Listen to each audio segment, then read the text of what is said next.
Hello, I'm Freddy Jacquin. I'm a hypnotherapist.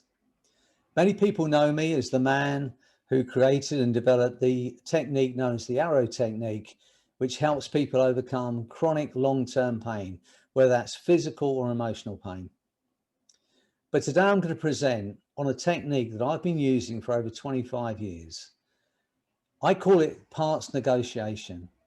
And I use this technique in every first session of hypnotherapy.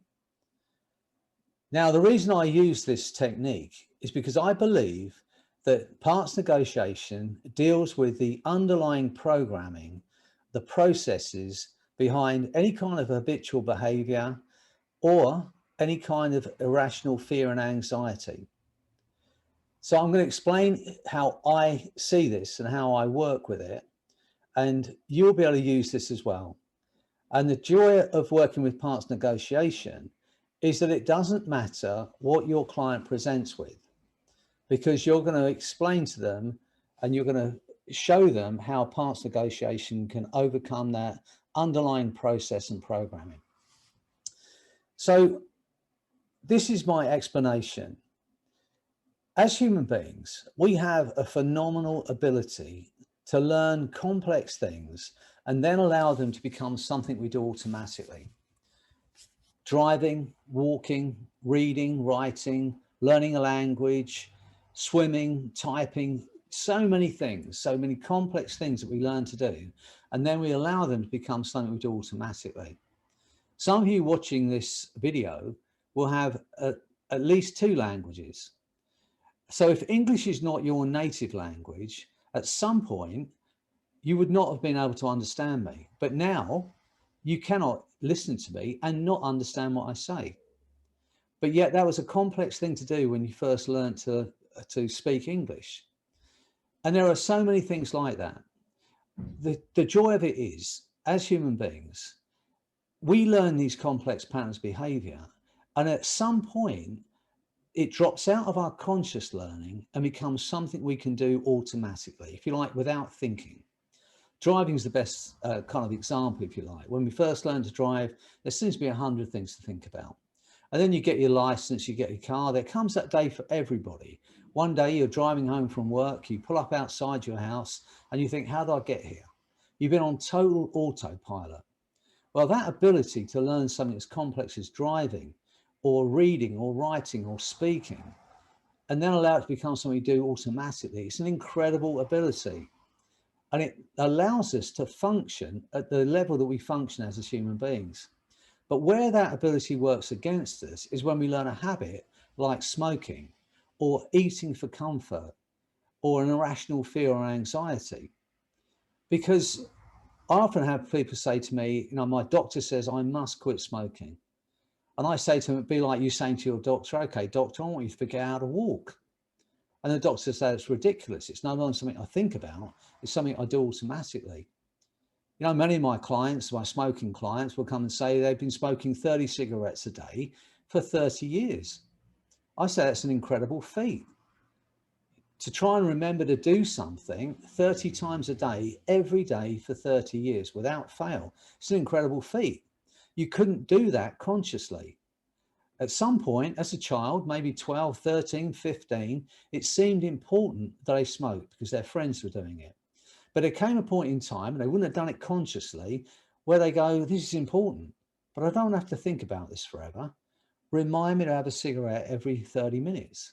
And the moment you hand that job over, you create that part of you that then runs that particular ability or skill.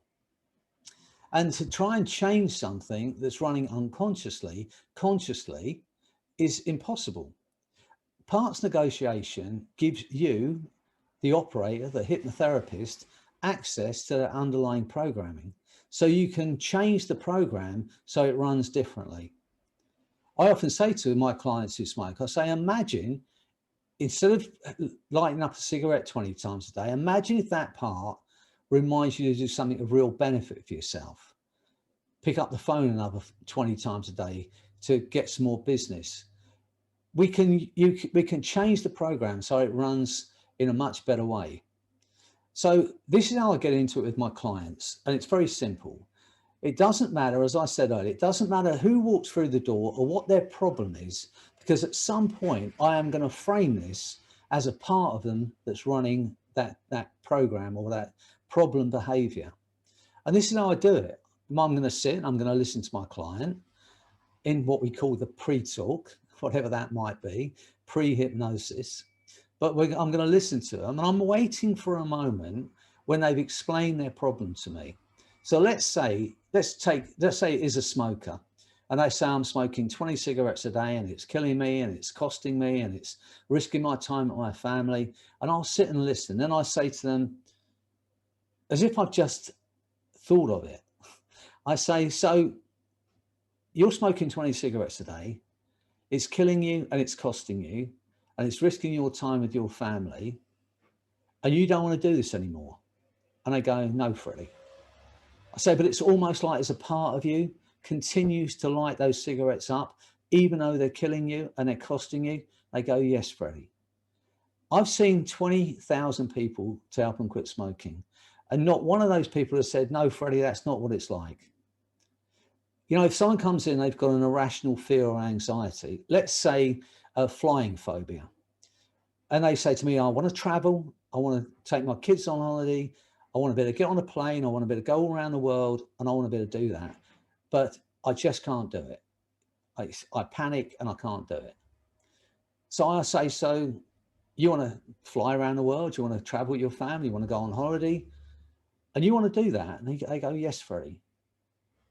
But it's almost like it's a part of you continues to go, but what if? And I go, yes, that's what it's like. So whatever the person presents with, I'm going to frame it as a part of them that's doing the job for them. Let's say it's a weight loss client, and they say to me, Freddie, I want to lose weight. I want to lose 3 stone, but I continue to snack. I overeat, I comfort eat, and I eat when I'm bored. So I'll sit back and I'll wait and I'll listen to what they've been saying. And I'll say, so you want to lose 3 stone. You want to look and feel great. You want to be healthy. They go, yes. I said, but it's almost like, but you continue to snack and you continue to overeat. It's almost like as a part of you continues to snack and overeat and comfort eat, even though you want to lose 3 stone. And they go, yes, Freddie. So whatever they present with, it doesn't matter how strange it is. If it's a fear or a phobia, then I'm going to frame it as a part of them that's running that protective mechanism. I'll say to them, so you want to be able to fly, you want to be able to travel, but it's almost like it's a part of you that runs that protective mechanism that's making you aware of everything that could possibly go wrong. And they're going to go, yes, Freddie. So the moment I've named it, I'm going to continue to use that name all the way through. The part that runs the smoking habit, the part that runs the cocaine habit, the part that runs the eating and weight control behavior, the part that runs the protective mechanism. And I'm going to stick with that all the way through. And so once I've got to this little bit of conversation where I say, so you don't want to do it, but it's almost like it's a part of you and they agree, I say, well, in a moment, I'm going to hypnotize you. And I am going to communicate directly with that part of you that runs that habit, and it will communicate. I don't know how, you don't know how, but it will communicate in some way. And I'm going to ask that part to explain what it's doing for you, what its positive intention is. And then I'm going to ask, are your creative mind, the part of you that dreams, that has ideas, that makes plans, and allow that wonderful creative mind to run and flow and work and come up with lots of new choices. Something else that it can do for you that's of equal benefit or more, that has nothing to do with smoking, nothing to do with snacking, nothing to do with the irrational fear. And when that happens, I'm going to ask it to then pick one of those new choices and then integrate that choice into your life, into your body and your mind. And when that happens, the need for a cigarette will be gone. The need to overeat will be gone. The irrational fear will be gone. So are you ready to be hypnotized? And that's how I lead into that next section where we're going to hypnotize people. So once this is done, and once you've run your normal induction, whatever that might be, and the client is now hypnotized, Now, here comes the very strange kind of abstract way of working that I work with when I'm working with parts negotiation. Because the moment my client is in hypnosis, I'm no longer speaking to them. And this is a very strange abstract way of working, because when we work in therapy, most of the time, we're continually talking to our client. But for me, the moment the client is in hypnosis, I am going to be speaking directly to their unconscious mind. And I'm going to show you how I run this now, and you'll understand what I'm talking about. And the reason I don't speak to my client is because the client has been trying to overcome this problem for years and it hasn't worked. So there's no point in me asking my client to come up with some new ideas, because consciously they've been trying to overcome it. In fact, this is how I lead into my hypnosis. And again, it sounds a bit strange, but I say to my client, in a moment, I'm going to hypnotize you. And you can listen to me if you want, but I don't mean this rudely. I'm not interested in your conscious mind. You tried to overcome this consciously and it didn't work. This is an unconscious process that's running, and your unconscious mind will hear everything I've got to say, and it will take from it what is needed for you to free yourself forever. Then it gives my client the opportunity to get out of the way. They don't feel they have to be listening to me and focused on what I'm saying. And I personally don't want them to be focused on what I'm going to say. So once I've got to this stage, now my clients, then I hypnotize my client. And when they're in the chair, let's say my client's name's John, for want of a better way of describing it. And let's say he's got a smoking habit. So this is how it goes. I'll say, so the guy's in the chair, he's hypnotized. I'll say, now I'd like to ask you, John's unconscious mind, not John, but John's unconscious mind, to search and find one thing that is of vital and utmost importance to his life, to his health, his heart, his lungs, his well-being, his finances. I'm not going to say smoking, I'm going to nudge it in the right direction though. So let's say it was a weight loss client. I'd say, I'd like you, John's unconscious mind, to search and find one thing that's of vital and utmost importance to his appearance, his confidence, his energy, his heart. So I'm going to nudge it in the right direction. Okay. If it was a phobia client, I'd say, I'd like you, John's unconscious mind, to search and find for one thing that's been scaring him, something he'd love to be free of, something that no longer suits him. And when it's found it, I'd like it to allow an unconscious movement to occur, an honest unconscious movement. And by now I'll have given some kind of suggestions for what that movement will be. Notice when I describe to my client, I say, in a moment, I'm going to speak to that part of you and it will communicate. I don't know how, you don't know how, but it will communicate in some way. And notice what I'm doing here. I'm giving a non-verbal suggestion for what I want to happen, because ideally I want my client with their hands in the air like this, looking at me in hypnosis and experiencing an undeniable experience of hypnosis. For many years, I worked with what I now call relaxotherapy. I would relax my client into hypnosis and they'd be sitting in a chair like this, and I'd be sitting in the other chair, trying not to move in case they wake up and come out of hypnosis. We now know that hypnosis has nothing to do with sleep. In fact, we're all walking around in trance anyway, but that's another story and another presentation. So I would spend maybe the first 5,000 clients I saw, I would spend doing relaxotherapy. But they would be sitting in a chair like this thinking, this is really nice and relaxing, but I don't think I'm hypnotized because I can hear everything he's saying. I can hear the traffic and I know what's going on. And I'd be sitting in a chair thinking, if I move, I'm going to wake him up. So I want my client, every one of my clients, to go out of my office with an undeniable experience of hypnosis. And if their hands are going up in the air and they can't hold them still, and at some point I'll get them to open their eyes and look at their hands, that's an undeniable experience of hypnotic phenomena. They're not going to go out of my room wondering they've been hypnotized. They're going to absolutely know they have been. So I'm going to suggest a few ways it's going to happen. As they go into hypnosis, I say, no, I don't know how your unconscious mind is going to communicate. It might be that your eye reflex changes and your eyes flicker, or your head moves slightly. It may be that a muscle twitches involuntarily. It may be that the left hand moves all by itself and starts to feel lighter and lighter. It may be that the right hand goes even higher. Notice at no time am I saying I want a yes or no signal. We're not asking for a yes or no signal. We're asking for a communication, an honest, unconscious communication. And all I want is that unconscious movement. So it starts like this. I'd like you, John's unconscious mind, to search and find one thing that's of vital and utmost importance to his life. When it's found it, I want it to give me that honest, unconscious signal. And I'm going to wait. At the same time, I'm going to continue to talk. I'm going to maybe start to run a metaphor at this stage. And I look for the signal.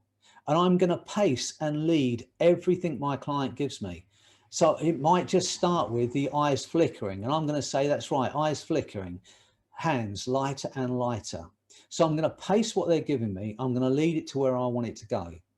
So I'm going to pick something out that it's undeniable for them. And they know their eyes are flickering. And so I'm going to say, right, eyes flickering.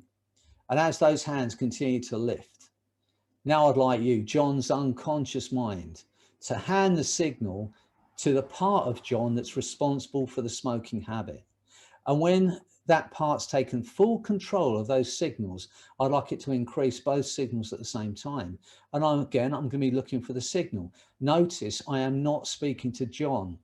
I'm speaking to John's unconscious mind, and I'm speaking to the part that runs that habit.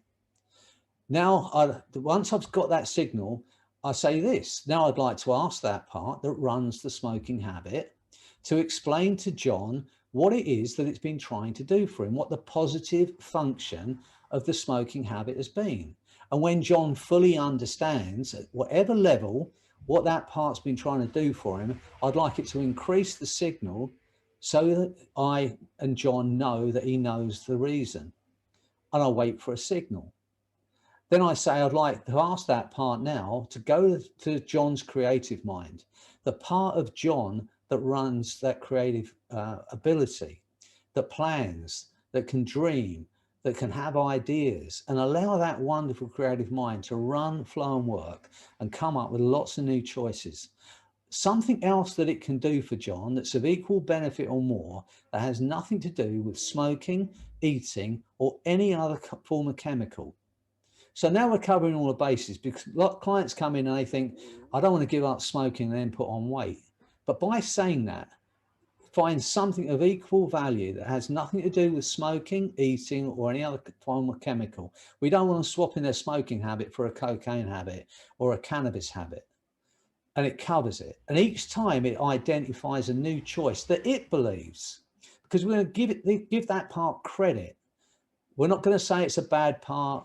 We're going to give it credit for doing the job for 20 years. I'd like each time that part identifies a new choice that it believes is at least, if not more, immediate, available and effective, that will allow John complete freedom from the need for a cigarette, I'd like it to increase that signal. So I am going to be waiting for some signals, not one, but maybe 3, 4, 5, 10 signals. While this is going on, if you like, this search for these new choices, I'm going to run a metaphor. And again, this presentation is purely about parts negotiation.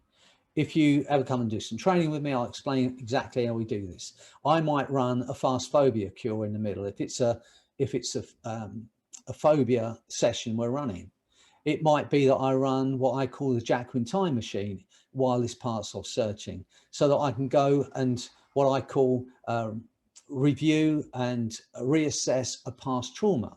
But this is done in the time this part's searching. It doesn't take weeks or months. I might run the arrow technique if the client's there for pain, but I'll run a technique while this part's off searching. And then I'll come back to the parts negotiation. And I'll say, now I'd like to ask that part that runs the smoking habit to pick one of the new choices, the one that it believes is the most immediate, available and effective. And when it's made that choice, I'd like it to allow John and I to know by allowing that signal to occur. I get a signal. And then I ask that, I say, now I'd like to ask that part to take this new choice, integrate it into John's body and mind at a molecular, cellular, neurological level. And when it's done that completely, I'd like it to allow that signal to occur. Then I get the signal. Then I thank that part. I'd like to thank that part that runs the smoking, that ran the smoking habit for communicating. And notice I've put this now in the past. If it's something like smoking or cocaine or cannabis or anything that they can live their life without, I'm going to say, I'd like to thank that part that ran that habit because it's now done. If it's something that's ongoing, like eating, we've all got to eat, continue to eat, I will say, I'd like to thank that part that runs the eating, weight control and metabolism. If it's a fear or phobia and we're talking to the part that runs that protective mechanism, I'm going to say I'd like to thank that part that runs that protective mechanism for looking after John and making those changes now. And that's how we finish that parts negotiation. Now, the next part of this presentation is going to be a video of me working with a group of people for phobias. And you'll see how I get unconscious movement going. And you'll see how with just the parts negotiation, nothing else, we cleared out all of those different fears and anxieties. And that video is coming up now. And once the video's run, I'll come back on and I'll explain how we can use this technique again for pain and for fear and for pretty much everything your client comes into your office with. And the joy of it is, as I said, it doesn't matter what your client presents with, because at some point you're gonna frame it as a part that is running that habitual behavior or that process. So look, enjoy this next video and then I'll see you in a little while, okay?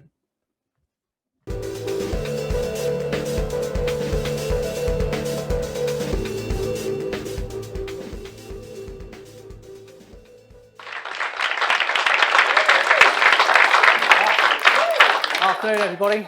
As you know, I'm Anthony's father, and there's nothing I like more than talking about subjects I love and helping people change their lives. So we are going to demonstrate how to deal with more than one person to eliminate a phobia from their life.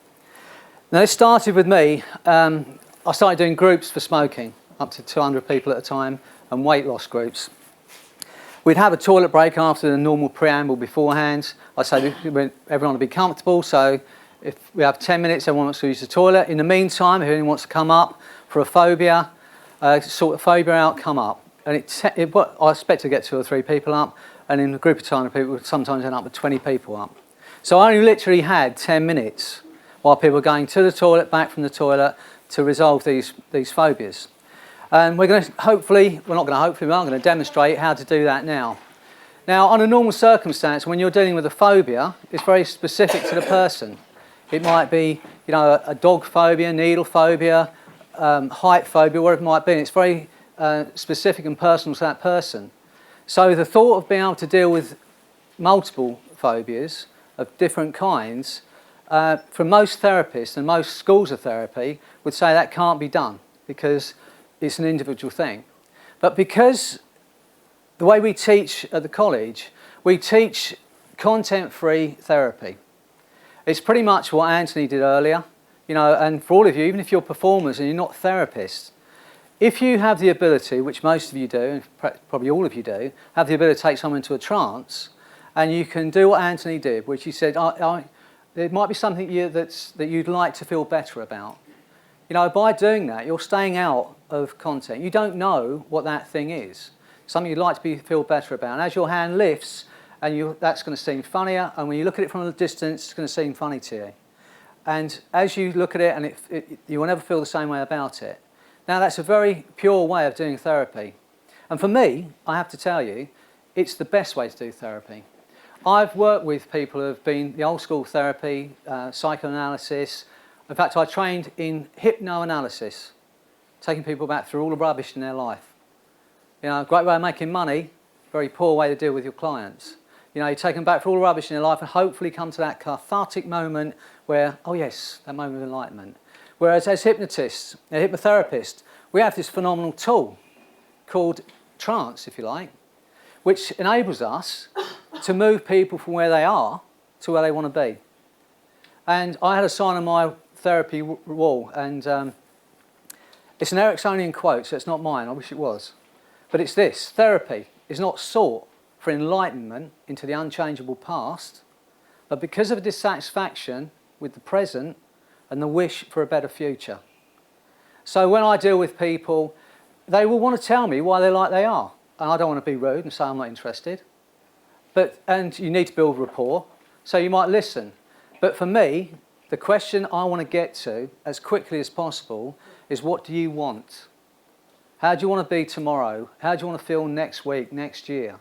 Because we have this tool called hypnosis, which can help people move rapidly to where they want to be. So when it comes to phobias, for me, if people ask what I did for a living, if it came down to it, I changed beliefs. If you look at it like that, it's just changing beliefs. Someone comes in and they believe they can't do this. And they've tried everything to do that. If you can find a situation where they would definitely do it, that belief is cracked straight away. And the way phobias, this is just my layman's thoughts on this, and some of you might be much higher medically trained than I am and know much more about the brain than I do. But it's a simple thing that I explain to my clients. There's a part of our brain, it's called the amygdala. It's the most prehistoric part of our being, if you like, and every creature has one. What it does, it runs our fight and flight response. As a child, you have to touch something that's hot once. You have to do that 5 times to realise that really hurt. The moment you touch the object and you feel the pain, the amygdala will fire off, take a snapshot of that object, and for the rest of your life, it will be scanning the environment thinking it looks like that, so you don't touch it again, so you don't get hurt again. So it acts like a protective mechanism, if you like. And it happens with physical pain, it also happens with emotional pain. If at school, you're made to feel embarrassed or your emotions are hurt in some way, and the chances are anyone throughout your life who has the same sort of voice as that teacher will trigger that underlying feeling there's something not right, or trigger that emotion in you. So if you like, it's a one-stop learning.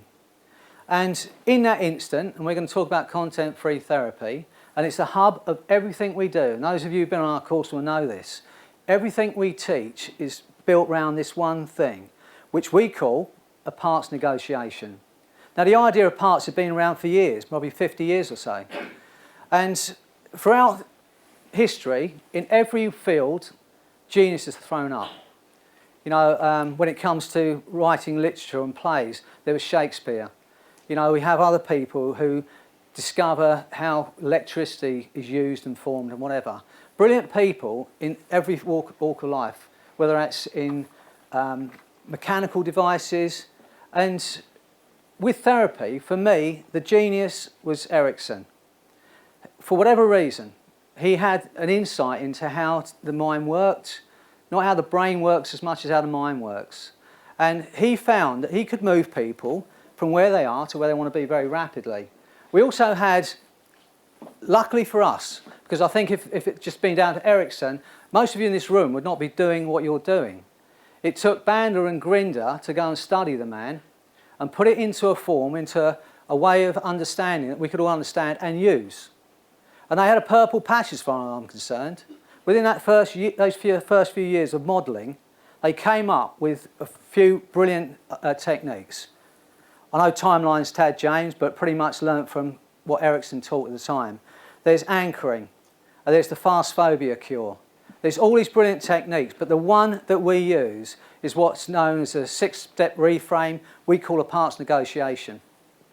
And when I first read about this years ago, and at the time I was, as I said, I trained as a hypnoanalyst, so I would do that work, and I read this and I started to use it in my own practice. It changed my effectiveness immediately. Because people will use that language. I'd love to be able to dance, but there's a part of me will not let me do it. You see people sitting at karaoke bars, don't you? I'd love to get up and sing a song, but there's a part of me will say, no, don't do it. You have a few too many beers and that part's muffled, you get up and make a fool of yourself. But we talk, it's the language we use. So when you're talking to your client and you say, so you'd love to do this, and they say yes, but it's almost like it's a part of you will not let you do it. They go, yes. It's not out of abstract to them, that's how they think. So when I work, I say, well, there's no point in talking to you because you've tried to do this. I'm going to speak directly to the part of you that is running that behaviour, and it will communicate. So we then set up, like we've all seen this morning, you know, this unconscious communication. And once you've got that, then you know where you are in the process. And as James said, it is a process. And once you know where you are in the process, you can continue with it. So what I'm going to do is demonstrate this to you. So I'd like you, and I know I'm not going to make anyone, I'm not a performer, so I'm not going to make you do anything stupid.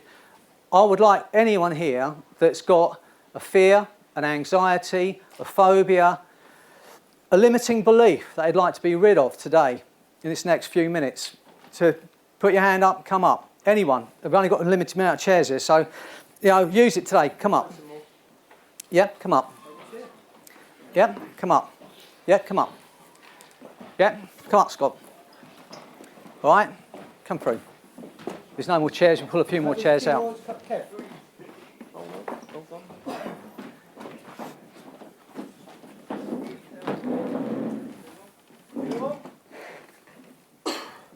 Yeah, another chair. Come on, is anyone else? If you've got any limiting belief that you want to get rid of today, any anxieties, any phobias, let's get rid of them.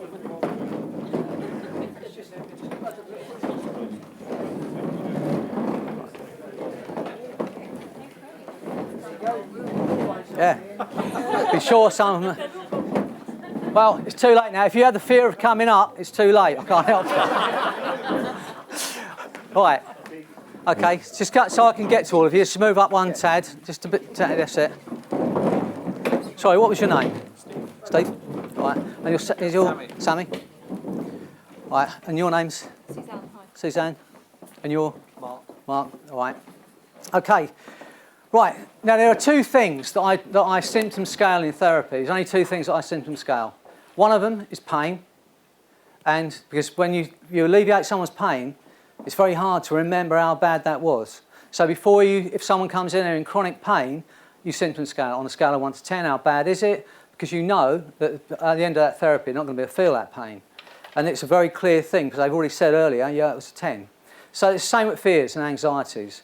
Now, I don't know if you feel okay about talking what those things are, but I imagine for all of you, it's going to be different. You're not all afraid of dogs, are you? You're not all afraid of spiders, needles, no? Okay, so you all got different fears. So I'm assuming that, rather than ask you individually what fear is, okay? Yeah? Limiting beliefs, okay. We'll talk about limiting beliefs maybe in the question time. I'm going to help you now, but I'll give you my views on limiting beliefs and how we can change them, okay? So I want you all to do this now. I want you to just close your eyes and just think about that thing that you're afraid of or that's limiting you, the anxiety, the stress, the phobia, the fear, whatever it might be. And I want you to just for a moment, knowing you're safe, you're well, you're in this room, I want you to feel that fear now, feel that anxiety now.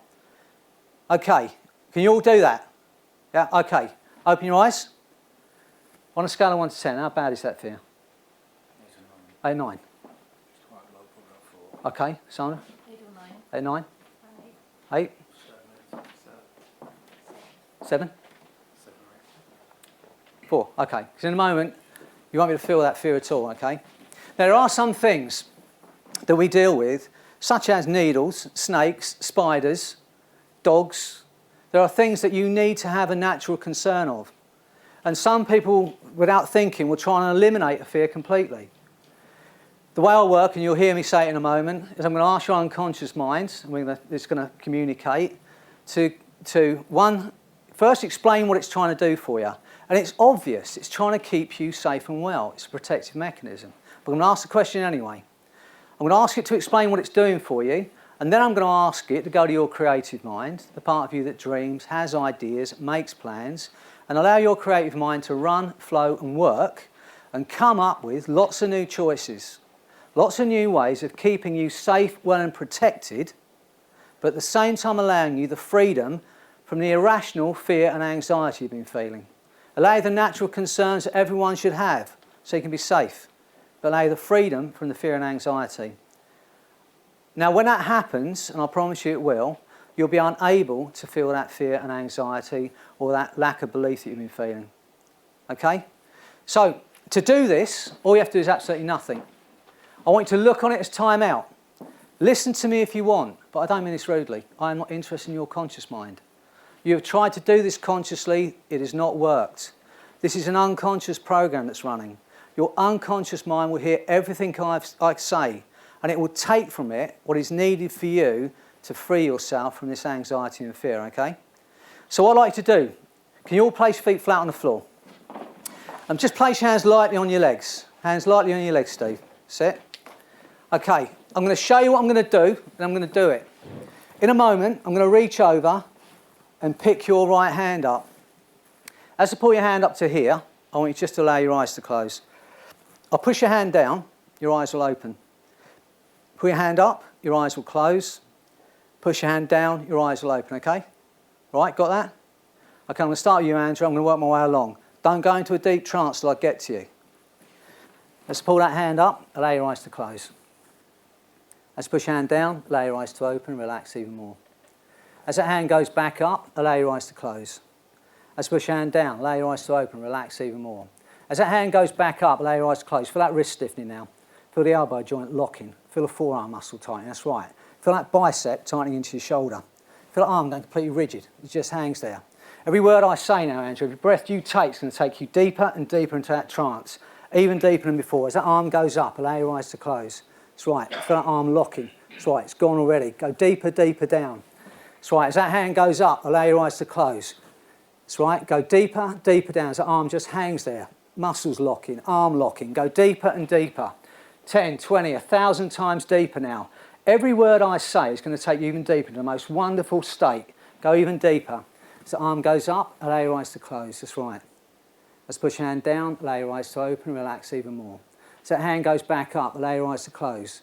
Feel that wrist locking, feel the elbow locking, feel the muscle tightening, feel that bicep tightening into your shoulder. Feel that arm going completely rigid, it just hangs on that wire. Every word I say now, go deeper, deeper, deeper down. That's right, as that hand locks completely, as that hand goes up, Scott, close your eyes, go even deeper. 10, 20, 1,000 times deeper now, that's right. Arm locking, go even deeper. That's right, Sammy. As you feel that arm going up, close your eyes. Elbow locking, arm locking. That's right, feel that force around that arm now. As you go deeper, deeper, deeper down. 10, 20, 1,000 times deeper now. That's right, as that hand goes up, come on, allow your eyes to close. Feel that force now once again as that hand just hangs there. Deeper and deeper. As that arm goes up, allow your eyes to close. Go even deeper. Feel that arm locking, that's right, Tim. Locked completely now. As that hand goes up, Steve, allow your eyes to close. That's right, as I push your hand down, allow your eyes to open. As it goes back up, close your eyes. Feel that arm locking, wrist locking, bicep locking into your shoulder. Feel it going completely rigid now. As that hand goes rigid, go deeper, deeper, deeper down. That's right, even deeper than before.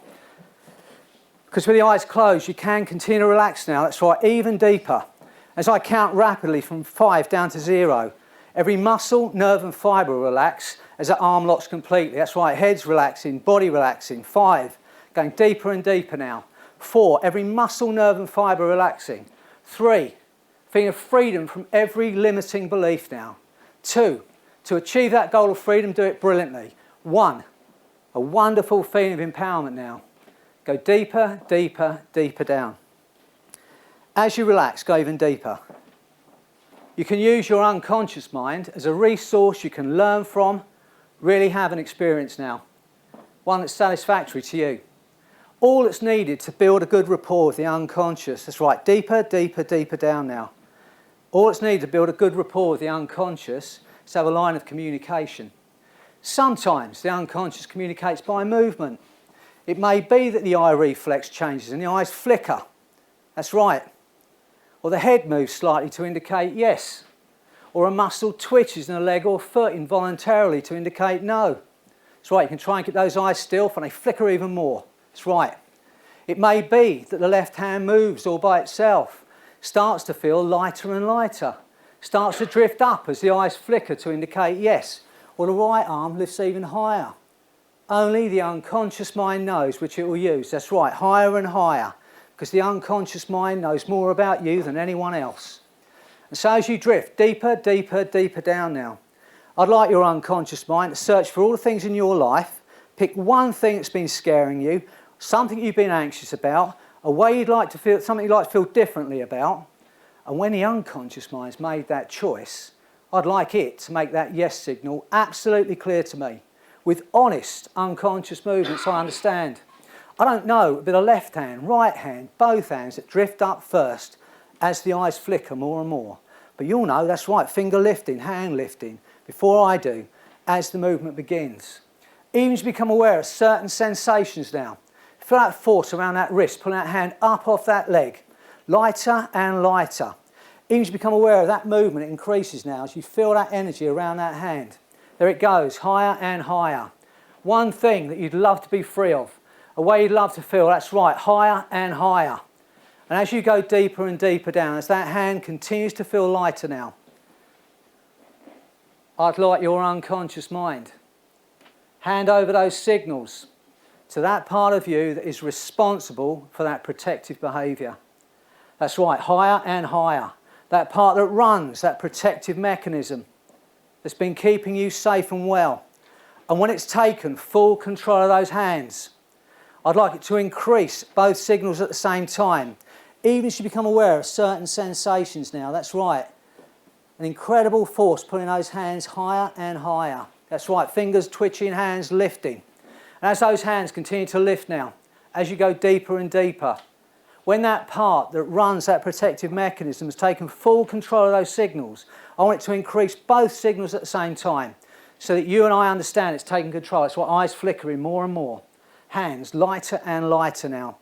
Deeper, deeper, deeper down to that feeling. It's right, 10, 20, 1,000 times deeper now. Every word I say is going to take you even deeper. Now I'd like to ask that part that runs that protective mechanism, if it's willing to allow you to know what it's been trying to do for you for all these years, what the positive function of that behaviour has been. If it's willing to allow you to know, I want to increase those signals rapidly now. That's right. That's right, Sammy. Arm lifting, hands lifting now. That's right, Karen. Feel that other hand being pulled up off that leg once again. Go deeper, deeper, deeper down. That's right, fingers lifting, hand lifting now. Lighter and lighter. Now I'd like to ask that part, allow you to know, and when you fully understand the reason why you've been feeling that fear and anxiety, when you fully understand what that part has been trying to achieve for you, I'd like it to increase those signals so that I understand that you know the reason. That's right, Sammy. That's right, Sandra. That's right, Mark. Feel that force now, Andrew. Finger twitching, hand lifting up off that leg now, Andrew. Higher and higher. Go deeper. That's right, fingers lifting now. Now I'd like to ask that part to go to the creative mind, that part of you that dreams, that has ideas, that makes plans. Allow that wonderful creative mind to run, flow, work, come up with lots of new choices, lots of new ways of keeping you safe, well and protected, but at the same time allowing you total freedom from the irrational fear and anxiety you've been feeling. Allow you the natural concerns that everyone should have so that you can be safe and well, but allow you the freedom from the irrational fear and anxiety because you do not need it. And each time it identifies a new choice, a new way that it believes will keep you safe and protected, but at the same time allowing you the freedom from the anxiety and fear, I want it to increase those signals so that I understand. That's right, eyes flickering, head moving, fingers lifting, higher and higher. 10, 20, 100 new choices now. I'd like to reassure that part that runs that protective mechanism. It doesn't have to take any of the new choices. It doesn't have to give up the fear and anxiety. It simply has to go in, get lots of new choices. Working brilliantly, that's right, Mark. Feel all those limitations disappearing. Feel that hand lifting, Andrew, as every fear disappears from your body. That's right, go deeper, deeper, deeper down. That's right, Scott. That's right, Sammy. Feel that force now, Karen, around that hand. Go deeper, deeper down, Steve. 10, 20, 100 new choices now. You know you have a super powerful unconscious mind and it's working for you. It wants you to be happy. It wants you to be well. That's what it exists for. It's a superpower. To prove how powerful it is, I want you to try and hold those hands still and finally go even higher now. Feel that force pulling up toward the ceiling, faster and faster. So it's an incredible understanding. Try and get those arms down and finally go even higher. Push as hard as you can, finally go even higher now. That's right, stay in that deep trance, go even deeper. When I touch you on the shoulder, I want you to open your eyes, look at me. Go even deeper into the trance. Look at me, Sammy.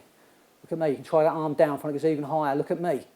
Understand, you're in a deep trance. You've tapped into the superpower here today. You will let go of every negative, limiting belief that's ever held you back, because now you've got different insight. Close your eyes, go even deeper. That's right, Scott. Look at me. As those hands are pulled toward the ceiling. Try and get them down. Find it go even higher now. Push even harder. Understand, you've tapped into a superpower here today. You will let go of every negative, limiting belief that's ever held you back, because now you've got different insight. Close your eyes, go even deeper. That's right, Mark. Feel that force around those hands, pull them up toward the ceiling. That's right, look at me, Mark, because those hands are pulled toward the ceiling now. Try and get them down, finding even higher. Put some effort in. You're a strong man. Pull even harder. Find it go even higher. Understand, you've tapped into a superpower here today. Close your eyes, go even deeper. That's right, Andrew. Feel those hands lifting. Now I'd like to ask that part that runs that protective mechanism. Pick one of the new choices, the one that it believes will keep you safe, well and protected, but at the same time allowing you total freedom from the fear, the anxiety, the doubt. Allow you the natural concerns. That's right, feel that hand lifting as I touch it now. Feel that force, putting it up toward the ceiling. Allow you the natural concerns that everyone should have so you can be safe, but allow you the freedom from the fear and anxiety.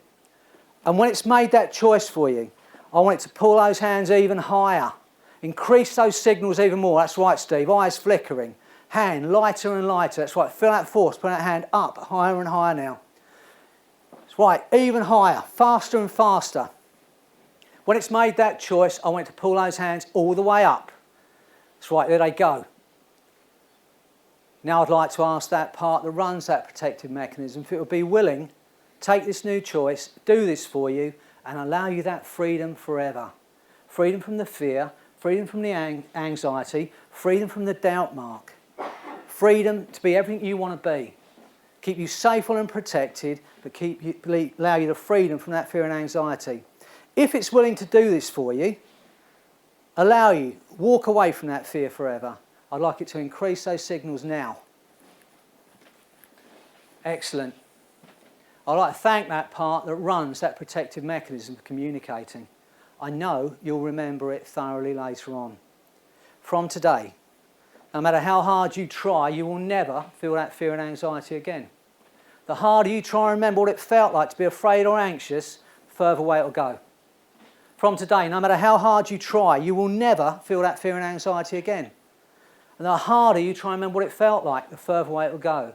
And I know you'll enjoy being happily unconcerned, unable to remember to be afraid. Because now you're going into those situations knowing you're protected. And from today, whenever you want to or need to use this power to achieve anything, physical goals, personal goals, you hear the word relax 4 times in your mind, and wherever it's safe and appropriate to do so, you'll immediately go back into this deep trance you're in now. From today, whenever you want to use this power, you hear the word relax 4 times in your mind. On the 4th time you hear it, you're going to go back into this deep trance you're in now. That's right, in a moment I'm going to count from 1 to 10. On 8, your eyes will open. And on 10, you'll be fully wide awake. Unable to feel that fear and anxiety ever again. That's right, get ready. You're going to have the most incredible feeling of freedom and empowerment. Every fear, every negative, irrational fear and anxiety gone from your body and your mind. Get ready. Your hands will drift back down as I count to 10. On 8, your eyes will open. On 10, you'll be fully wide awake, feeling absolutely incredible. You're going to enjoy the rest of the day. You're going to absorb all the things you're being taught here today, and you're going to use them to help your clients, help yourself get where you want to be in your life. Get ready. 1, feeling absolutely wonderful now. 2, to achieve all the things you want to achieve in your life, do it brilliantly. 3, a feeling of freedom from every negative, limiting belief. 4, feel the force of that freedom now for every cell, every fibre. 5, an incredible feeling of being alive. That's right, waking up. 6, 7, waking up. 8, eyes opening. 9, 10, all the way back up, feeling absolutely incredible now. Welcome back. Excellent. Okay. Right, I want you now to do this for me. Close your eyes. I want you to try and feel that fear now and find you cannot. On a scale of 1 to 10, open your eyes. Where's the fear gone? 0. Can't feel it. Can't feel it. Karen, open your eyes. Where's the fear gone? Can't feel it. We'll never experience it again. Tim, can't feel it. Steve, Good, excellent. All right, well done. Thanks for coming up. Excellent.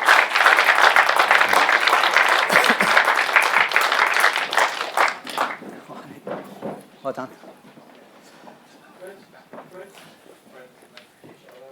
Sorry? Oh.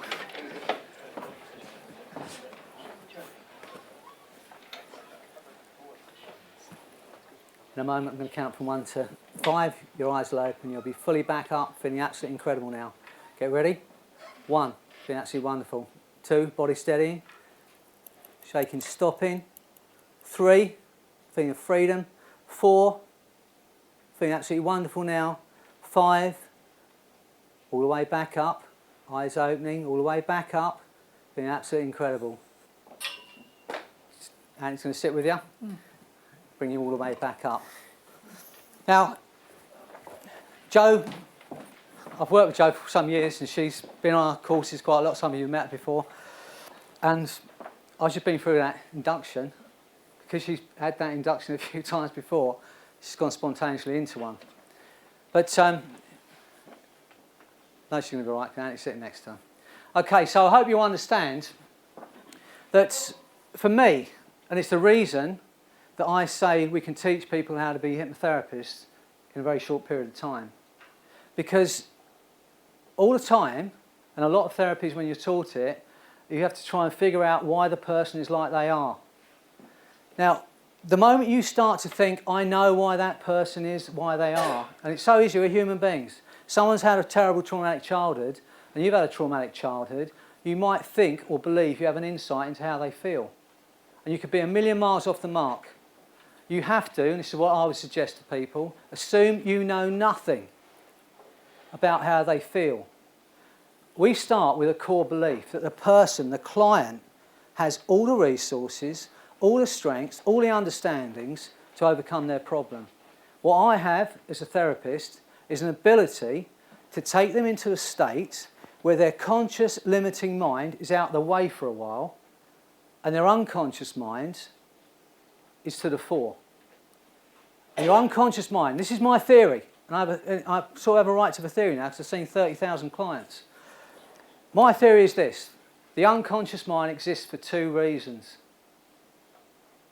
It wants you to be well, it wants you to be happy. That's it, it's got a very small remit. So it works for your protection and for your pleasure. And with every behaviour, no matter how weird it is, it's only ever trying to do one of those things. And if you as a therapist can identify what that thing is, or that's the only sort of conclusion you have to make. What's this behaviour trying to do for them? Is it trying to give them some sort of pleasure, or is it trying to protect them in some way? Then when you do your therapy, and you can do it content-free, and you can say, I want your unconscious mind to go and search, find that one thing. If it's a fear, then you can aim and say, I want that part that's protecting you. Or if it's something that you think might be doing something in the way of pleasure for them, that part that runs your eating and weight control behaviour. Snacking. And ask it to go and find other ways of dealing with it. And as you saw then, you know, in that period of time, and I love dealing with phobias because they're liberating. You know, I don't know what their phobias were, what their fears were. All I know is that when they come out of it, they can't feel it anymore. That's all I'm concerned about. And it can be done rapidly. You know, I'm a therapist, I have to earn a living, I've got 2 young children. I have to sort of fluff it out for an hour with a phobia. Seriously. Because they come in, I say, okay, what's your problem? And they say, I've got a phobia. And you say, okay, look at me, boom, blah, blah, blah. 5 minutes later, open your eyes, gone, okay, that's 250 quid. I go, hold on, what do you mean, 5 minutes? The fact that the phobia's gone is not the point. So you can explain what you're doing, you can fluff it out a little bit, and ultimately, you're going to give them an experience. As James was saying, for these people here, I don't know if you've been in that state before, Sammy. That experience, hold on, I'm looking at you, I can hear you. I don't think I'm in a trance, but I can't move. That experience, something that goes way beyond you've experienced before. It's the same for you, Karen, isn't it? That experience is a strange. Have you had that experience before? Oh, yeah, so you know what it's like. But for a lot of people who haven't had that experience, it's an incredible feeling. I don't know, Mark seemed to be blown away by it. Where is he? Yeah, it was an experience for you, wasn't it, Mark? It was. I've had the face in the eye before. That was an experience. Yeah, because most people think they can't be in trance with their eyes open. Now, this is how I feel about it. Mark was talking about limiting beliefs. I was training a group of people a while back, a few years back now, and we were talking about belief and belief change. And one of the girls on the course said, "What is a belief?" And that's a very difficult question to answer, isn't it? What's a belief? How do you answer that? But the next day, I think I was having a shave, and it occurred to me that all beliefs are post-hypnotic suggestions. You know, I think it was James was saying, you know, how long can you put someone in a trance? Well, Anthony, how long does a post-hypnotic suggestion last for? You know, and my feelings are that every behaviour, that's all that's happened. And what you're willing to die for, fight for, is purely dependent on what country, to what parents you're born to. That's all it depends upon. Whether you're willing to go and blow yourself up in the name of Allah, or whether you're willing to go and fight in the name of Christ. Take the child out of London at an hour old, swap the kid in Basra, get those parents to bring those children up without knowing that they've been swapped. The child that would have gone forward in one way would be willing to do the opposite and believe it to be a 100% thing to do. So when it comes to beliefs, for me, I know it's an NLP thing I read somewhere, but I absolutely agree with it. When it comes to beliefs, it's not about whether something's true or false. It's purely a matter of whether that belief empowers me or disempowers me. Because if I have a belief that disempowers me, I have an overriding belief that enables me to put that belief down and choose to believe something else. You know, I do know a couple of people, someone's been on my course, but in reality, I don't know how those people are going to go, but I have to believe they're capable of doing it. And because I hold that belief, eventually, they'll pick up on it. So, when you say to yourself, and we all do it, you go to attempt something, I'm going to do a presentation, or I'm going to do this, I can't do it. Now, what is that? When you say to yourself, I can't do something, what is that? That's a belief, is it not? Then your next question is, does that belief empower me or disempower me? If the answer comes back, that disempowers me, choose to believe you can do it. I've got 4 sons, I know most of you know one of them, you know, but I've got 2 little boys. Now my boys range from 39 to 7. Oh, it's a big gap. It's the power of hypnosis. But, yeah. No, I can focus. My young boys, they say, I can't do it, Dad. Whatever it is, I can't do it. I say, well, just tell me you can. They say, well, I can't. I say, well, just humour me. Say you can. And they say, OK, I can do it. Say it again. I can do it. Say it again. I can do it. Now go and go. And they do it. You know, that power of belief. And that's all we're doing. Everyone is capable of miles more than we actually achieve. But most of those limiting beliefs we have about our ability are not even ours. They're a parent's belief. They're a teacher's belief. And once you understand that, once you understand what beliefs are, they're like soap bubbles. They can be popped at any time. You know, when I first started doing this work, I probably saw 5,000 clients. As Anthony would say, you know, I'd sit in a chair and I thought if I move, they'll wake up. You know, if they move, they're not in a trance. And I was longing to get arm levitation. I'd read it somewhere. I tried it with a girlfriend, nothing. She was Australian though, so maybe that was the experience. So anyway, I got nothing. And my belief was that I couldn't get this to happen. But then a strange thing happened. I saw this guy, and it was someone I knew when I was a teenager. But long story short, he'd been married, he'd murdered his wife, he'd stabbed her to death. He'd been in prison, done his time, came out, wanted to quit smoking.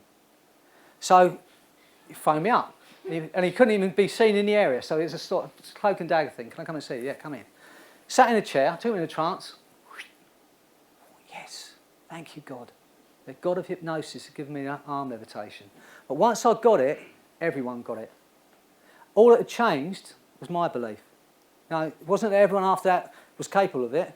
The 5,000 before were capable of it, but I didn't have that belief. And now I expected it. In this situation here, I expect the rounds to go up. I'm not going to get it 100% of the time. But I promise you, 98% of the time I will. Purely because I hold it. You know, like we were saying about James earlier, persistence. You know, and I think it's not happening. Well, hold on, it is. So, as I said, we've had geniuses throughout the years, and Erickson was obviously one of those people. Banner and Grinder took that, modelled him, got it down to something that we can all understand. But if you do nothing else, if you get an understanding of how content-free therapy works, you know, people are afraid. They think, what if I say the wrong thing? What if I suggest something that's not right? Which you're all capable of doing if you believe that you know more about the person than they know themselves. But if you believe that they have the answers, if you stay out of content and just say, I want your unconscious mind to go and search, find one thing that's of vital and utmost importance to your life, your future. I want it to give me a signal when it's found it. You've got straight into the process and you're straight into unconscious communication. You then ask the question, explain, hand that signal over to the part that's responsible for that behaviour. Get another signal. Ask that part to go and explain what it's doing. Because, as Anthony would say, behind every behaviour, no matter how weird it is, at some point there seems to be a positive intention for it. No, people say, well, I'm pulling my eyelashes out. What's positive about that? But if a child, you know, that got your attention, that was the intention. I don't know. But the moment you start saying, I know, I understand what that is, you're into mind reading. I know some of you do mind reading, but if any of you believe you're doing mind reading, then you need some therapy. But once you're into that realm of going, I know how you feel, I know what that is, you're into mind reading. You need to stay out of it because you can be so wrong. Assume they know. Ask their unconscious mind to go and find it. Ask their unconscious mind to hand over. And it sounds strange, but I've done this 30,000 times. Every time you get a response, most people understand that the part that is running that behaviour, simple language. Ask it to go and explain what it's doing. You know, whatever that might be. You don't even have to know what it is. You're not asking them to speak to you. Just explain what it's doing and then go and find some other way of doing that for them, but at the same time allowing them the freedom from the negative behaviour that they've been carrying it out. And the thing about it is you can do this blind. Someone can come in and say, you know, how can I help? They say, well, I've got this weird behaviour. Can you tell me what it is? No, it's too weird. Don't want to tell you. Okay. Do you know how you want to feel? Yeah. I said, well, what's that? No, you don't want to tell you about that either. Okay, well, let's call behaviour, first behaviour, behaviour X. And the behaviour you want to achieve, behaviour Y. Take them into a trance. I want to speak to your unconscious mind, and I want you to go and find something that's creating that behaviour X. When it's found it, let me know. I want that part that's running behaviour X to go to your creative mind and find lots of new choices, lots of new ways of achieving for you behaviour Y that has nothing to do with the way you've been living at the moment. Each time it identifies a new choice, let me know. Pop, pop, pop, pop, pop. Now I'd like to ask that part that runs behaviour X if it's willing to take behaviour Y and do it for you. You don't even have to know what you're talking about. And the person will get a result. And that's why, as I said, for me, I'm a layperson. I haven't had years and years of psychiatric training or psychiatric help for that matter. And, you know, but I believe I can help people because I know I don't know what it's about. But I do have an ability and a process that I can run through that will work every time. Now, in a normal situation, you might want to run a fast phobia cure. If you know what the fear is, needles, dentists, dogs, whatever it is, we do what we call room 101. You can put anything in that room, run a fast phobia cure on it. It works. We call it belt and braces. But the reality of it is, if you run what we call a parts negotiation, if you have an ability to take someone into a trance, you have an understanding of how a parts negotiation works, you can be effective. And that took, I don't know, 15 minutes probably to change, hopefully, I don't know, half a dozen people's lives. And the joy of it is, once that thing's changed, once the program is changed, it can never experience it the same way again. You know, when Anthony said, which is, you know, a bit of rapid, bit of easy therapy, look at it from above, it's going to make you laugh. Once you've laughed at an experience that in the past was painful or hurtful, you cannot experience that the same way. And as much as that didn't look like very much, whatever it was that Marcus came up with, I'll put my money on it that he will not be able to feel the same way about that thing again. So for me, it's very simple. You know, they did have a purple patch, Banner and Grinder, and in that early period of time, they came up with some phenomenal ways of dealing with people. And from then on, they've had lots of new things. And I must admit, I haven't read all of them, because in 99% of the cases that I see, running that process will make a difference, make a change. So, it's, you know, I'm not saying don't read, I'm not saying don't learn, but I'm saying if you, you know, stick to what you know to be right, and you'll get results with people. Okay, so if you have any questions on that, on what you've just seen, let me know now, or you can speak to me later. Anybody? Did you all follow the process? Yeah? How important is the part that people actually lift their arms, because there are variated results from the way they reacted? No, as James said earlier, for me, it's about giving the person experience. You know, I used to run this for years, parts reframing, guess, because I didn't believe that I could get arm levitation. I still run the process, and people say, well, what was my signal? I say, well, your eye twitched, or your colour changed. I'd make something up, you know, because they're not going to feel it. In a room of 200 people, if you're going to do group therapy for people, you're not going to get 200 people sitting in a chair like this. You might get 20, 30, but if you're banging on about hands lifting, you're going to lose 70% of the people in the room, because they're going, that's not happening for me. It's hard to remember what it felt like to be in agony. You know you were in pain, but it's hard to think about it or feel it. That's why by symptom scaling it, they know, you know, a few minutes ago I said that was a 10. Now I can't feel it. With a fear, it's the same thing. If you ask about a fear, they'll go, oh, maybe it wasn't that bad in the first place. But if you ask that question, it's an 8, it's a 9, it's a 7, and you go back and it's a 2 or it's a 1, and in some cases you want it to be a 1 or a 2. You know, it's okay to be fearless of spiders in this country, but you go to Australia or America and sit on a black widow spider like I did, it was painful, I tell you. You know, you want to have you need an awareness of these things. Snakes, you know, it's okay to be fearless in this country, but you need to have an awareness. You don't want people going out shoving their hand in a knife drawer because they're not afraid of sharp objects anymore. You need to have that level which is going to keep them safe. But just on this phobia thing quickly, I'll tell you about an experience I had yesterday. I had a woman ring me up, and her daughter is in the same year as my 9-year-old. Would I see her daughter, who's 24? She's anorexic. And so I said, yeah, could have come in. So the girl comes in, 24 years old, fabulous girl, 6.5 stone.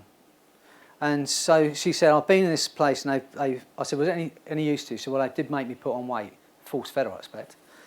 She said, but I said, is it about the way you look? She said, no, I'm a dietitian. She said, I know what I should be eating, and I'm a nutritionist. She said, so I work in a hospital. But I haven't been to work for 5 months because, you know, I can't work with people, tell them how to eat, and I'm looking like this.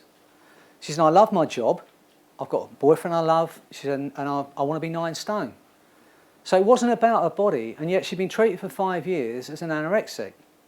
So she said, but I cannot eat fat. She said, I'm terrified of eating fat. You know, I look at everything, and if it's got fat in it, I can't eat it. So I thought, well, okay. This is a phobia. This isn't, as far as I'm concerned, a body dysmorphia thing. This is about afraid of a certain object. I said, when did it happen? She said, well, 5 years ago when I started my course. She said, I went on the internet, it was a computer program. It might have been even with the college she was with. A computer program which said, put in what you eat, what your diet is. She said, I put in all the things I ate, Pringles, chips, and it said dangerous levels of fat. She said, and from then, she started been checking my food. And of course, like most anxieties, it grows. And so I thought, okay, well, I said to her, look, because I was saying to you earlier, Karen, you know, I train parents how to recognise these little trancey states their kids go in when they're watching TV, and you're talking to them, not listening to you, or on a games machine, not listening to you, or they're just dropping off. Now, if you recognise when a child goes into a natural occurring trance state, you can give them a positive suggestion. You can say tomorrow you'll feel confident. You know, from today you'll remember your spellings. They're not listening, not hearing, but it's going in at an unconscious level. So I train people how to use this for their kids. But so I know what a TV trance is, and I know what a computer trance is. And this girl, whatever put out knowing it, had gone into one. That suggestion, fat is dangerous, bit. From then on, much like when you say push your arms down, find you cannot, you know, they know I should be able to do it. She knows that not eating fat's going to kill her, but she can't physically do it.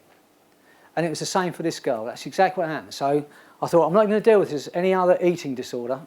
I'm going to deal with it purely as a phobia. And this was yesterday, so I'm not talking about years ago. It's something that happened yesterday. 50 minutes with this girl. I explained what a phobia was, as I did with these people here. I ran the process I've just done here. She came out of it. She had the full experience. Hands in the air, eyes open, stuck. So she got full-blown experience. I showed her going to a trance by herself before she came out. All that stuff within the 50 minutes. She comes out. I told her how much it was. She said, I haven't got any money, I only got a card, and I couldn't take a card. She said, well, I'll go across to the cash point and come back. When she came back, she came in, I said, how are you feeling? She said, I can't wait to get home and have a cup of tea and a biscuit. Now, I hardly ever see her mother, but for whatever reason, I was in town yesterday afternoon. Her mum's walking towards me. She said, I don't know what you've done to my girl, she said. But she came in, had a cup of tea, 2 slices of toast and marmalade. She said, it's unheard of. And she just did it. Now, all these people, these mental health people, dealing with it, because they're going, it's anorexia. I've got to deal with it. Why are you like it? What's caused it? Why can't you eat food? She had a phobia. So open your minds up. Think outside the box. Think, what could this be? How can I deal with it? It's doing one or two things for her. It's either trying to protect her or it's trying to give her some form of pleasure. It obviously wouldn't need pleasure because it was ruining her life. So it had to be a protective mechanism. Take them into a trance, speak to the parts protecting them, ask her to go and find... Like I said to her, she's a nutritionist. I said, I want you to have the natural concern that everyone should have about fat in food, but freedom from the fear and anxiety, that irrational fear, did me feeling about fat. So you can be well. And her unconscious mind went, yes, please, I'll do that for her. Took it, and as far as I'm concerned, that was 50 minutes, not 5 years of therapy, trying to find out why she was like she was. It had done nothing for her. So you all have an ability, most of you have an ability to hypnotise people. Listen to, what Anthony teaches you about content-free therapy. Because with those 2 tools, you can change people's lives for the better without having to understand why the person is like they are. So that's basically my demonstration, my thoughts. And I will be around later to answer questions. If anyone's got any questions now, please ask. Very quickly, Freddy, you labelled it, you said 6-step. Well, that's what it was called in the first place. The NLP has called it a 6-step reframe. We could put labels on it. As far as I'm concerned, it's just a parts negotiation. That's what we call it, a parts negotiation. We're going to negotiate with that part. And when we teach this, it's a simple thing. Get this picture in your head. Someone starts a company up, it's a computer company. They've got one computer, one guy working on computers.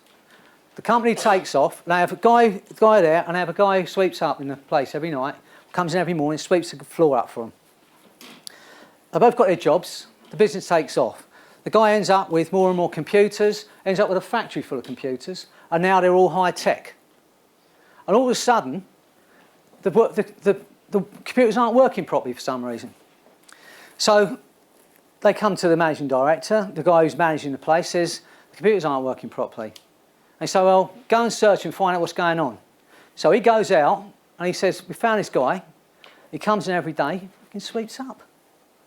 Every day he's sweeping up. The dust gets in the computers. So you could say, well, sack him. But the guy's done nothing other than you asked him to do 30 years ago. He's done it perfectly. When you ask him to give that job, every day for 30 years he's been there sweeping up. Now you can sack him, but he don't know how to do anything else.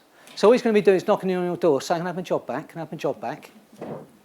But if you say, well, go and ask him what he's doing for me. Okay, well, he says he's sweeping up, cleaning up.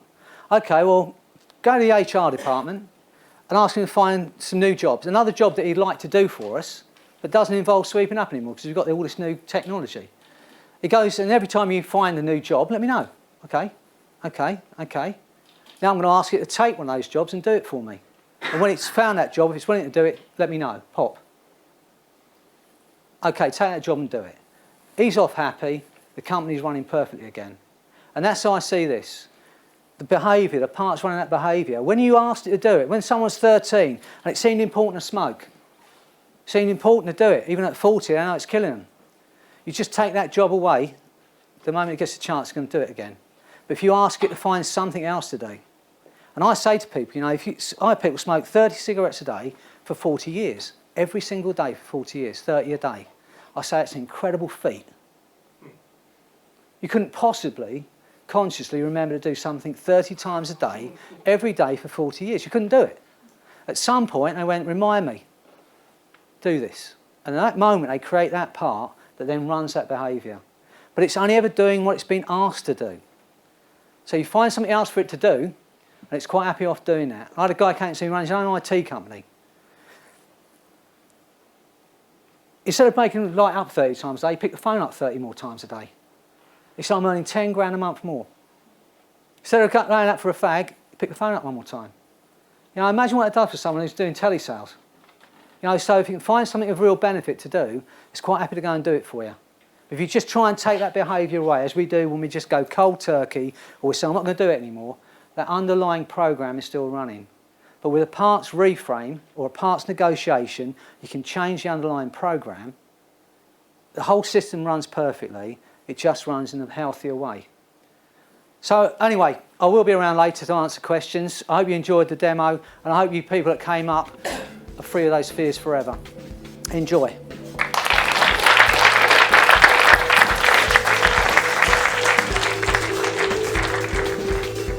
Right, welcome back. I hope you enjoyed that video, and I hope you got a clear idea of how I work with parts negotiation. And you can see the joy of it is, even with a group of people with different phobias, because you're going to name that part as a part that runs that protective mechanism, it doesn't matter how many people you've got there in a group for a phobia elimination, if you want, because we're not talking to the part that runs the spider phobia or the needle phobia or the height phobia or the water phobia. We're going to say, I'm going to speak directly to that part of you that runs that protective mechanism. And then it covers all of those different fears and anxieties. It covers everything that anyone presents with a fear of. And the thing is, anything you could put in that frame, if you like, which includes phobias, panic attacks, anxiety, stress, blushing, confidence, you can frame it as a part that is running that protective mechanism. So look, I wish you all the best in all of your work. Keep up the great work you're doing. I hope this has helped you. And if you've got any questions, you can always text me, email me. I run with my son, Anthony, the Jacquin Hypnosis Academy. We're running online training all the time. If you visit our website, if you want to train with me and work with me, that would be great. We're running diploma courses over 6 months, like 50 hours of training online with us. And I also have some books out. Hypnotherapy, easy to remember. It's now in 3 different languages. It's in English, it's in Portuguese, and it's in French. So you can buy that book on Amazon. It's got pretty much all of my techniques, my kind of philosophies, my way of thinking about hypnotherapy. And I've just released a new book, which is called The Lazy Way to Enlightenment and Unlimited Happiness. And you can find that, again, on Amazon and on Kindle. So look, wherever you are and whatever you're doing, stay safe. We're in this COVID kind of crisis at the moment. Stay safe, enjoy your life and enjoy this work, if you like, if you can call it work. You know, this is a joy, what you do with your hypnotherapy, changing people's, helping people change their lives. And understand that when you're in that room, focus on your client. And this is what I teach all my students. Before you start your work, take a few seconds out to look at your client, because we rarely look at each other for any length of time. I'm not talking about staring at them for 2 minutes, but 2 or 3 seconds, and recognize the good within that person. And then run this loop in your mind. I care about you and I want you to be well. Because if you're holding, and you should be thinking it anyway, but run that little loop in your mind. I care about you and I want you to be well. If you think it's legitimate to say it, then say it to your client, but you should at least hold it in your heart and be thinking it. And I promise you, if you do that, your results will increase. So keep up the great work, keep doing what you're doing. And I hope this little presentation has given you some insights into some new ways of working. Okay, I'm Freddy Jacquin, Jacquin Hypnosis Academy, and I hope to meet you somewhere in the world when this crisis is over. Maybe we can work together, we can do some training together. Okay, take care and have a wonderful life.